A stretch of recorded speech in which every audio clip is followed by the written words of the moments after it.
અમારી ચેનલની અંદર ઘણી કોમેન્ટ્સ એવી છે કે ભાઈ બેન તમે લખીને મોકલો ભજન, પણ અમને ભજન લખીને આપતા હજી થોડો સમય લાગશે, માટે અમે તમારા સૌની માફી માંગીએ છીએ. અને જે અમે ભજન ગઈએ છીએ એ તમે એવું લાગે તો સ્ટોપ કરી અને ઉતારી લો, કેમ કે હજી લખવાનો અમને થોડો સમય લાગશે, એના બદલ અમે માફી માંગીએ છીએ.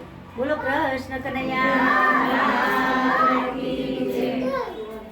તુલસીની માળા મારે રૂમ ઝુમ કરવી, તુલસીની માળા મારે રૂમ ઝુમ કરવી, તુલસીની માળા મારે રૂમ ઝુમ કરવી, તુલસીની માળા મારે રૂમ ઝુમ કરવી. માળા કરજો એવી રેવી, માળા કરજો એવી રે એવી, નામ ના લેવો પડે ઘડી ઘડી.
માળા મારે રૂમ ઝુમ કરવી તુલસીની માળા